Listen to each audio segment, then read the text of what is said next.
Abot na nga ng Pangasinan si Carlos Yolo. Cheris, ito nga yung extension ng ating pagpapangasinan. Pinuntahan nga namin ang napakagandang Antong Falls ng Pangasinan. Grabe, nakatago lang pala itong magandang ilog na ito. So kung mahilig nga kayo sa mga travel adventure, ito na yung para sa yung mga tiyang. Grabe yung lamig ng tubig dito, ka-relax, yung view. Sobrang lamig ng tubig kasing lamig ng relasyon mo. Charot.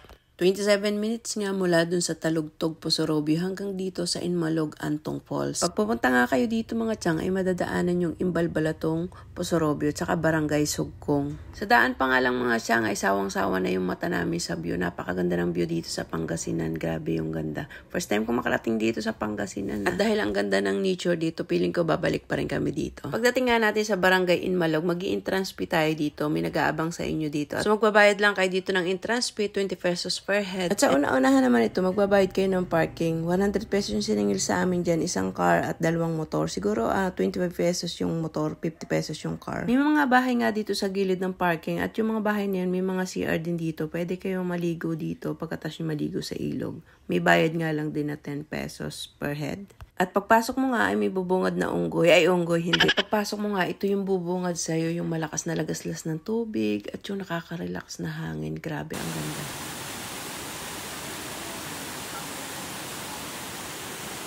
Siyempre, napakahaba din nung tulay nito at ang ganda ng view. Kung mahilig ka mag-picture-picture, nako, the best to para sa'yo. So, umalis nga kami ng bahay ay 7:10 AM. Dumating kami sa parking ay 7:41 AM. So, halos at 30 minutes yung biyahe namin. So, pagdating nga namin dito, kala ko ito na yung paglalangoy namin. Sobrang ganda na ako dyan, mga tiyang, dyan sa entradang yan.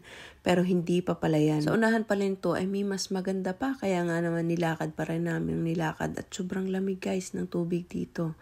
Grabe yung nakaka-relax, yung mawala yung mga isipin mo.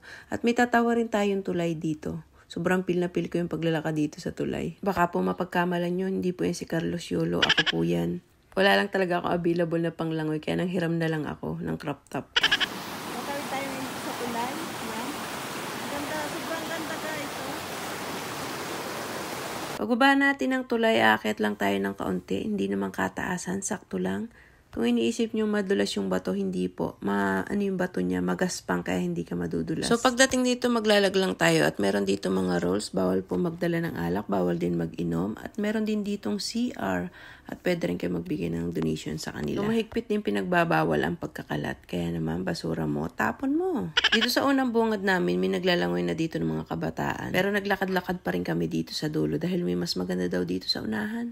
At eto na nga yung bumungad sa amin, malalaking bato at mataas na lagaslas ng tubig. Woo! Woo! Oh my God. Wala nga ako.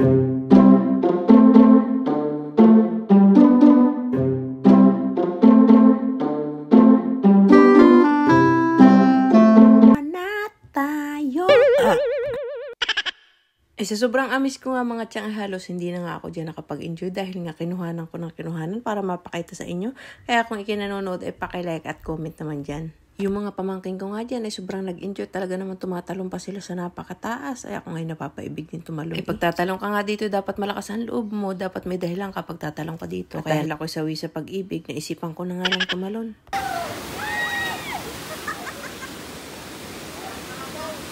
Ang lalim nga pala mga tiyang ng falls na ito ay 10 feet. Kung makikita nyo siya ng actual, sobrang crystal water talaga. At kahit yung mga buhangin talaga niya, mga white sand. At ang nagpapaganda pa talaga dito sa ilog na ito ay yung malalaking bato na parang antitibay talaga at matandang bato na talaga. Marami na magsasabi na may mas maganda pa raw dun sa bandang itaas. Pero takot kami pumunta dahil nga baka umulan. At saka meron pa rin kaming lakad pa Baguio ngayon. Sabi nga sa sabi-sabi ay hindi pa raw ito ang pinakamaganda. At tinignan ko nga sa Google kung may magaganda nga dun sa dulo nito. At ito nga yung mga picture.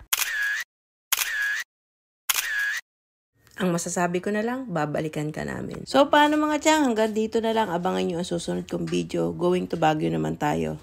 Yun lang. Bye!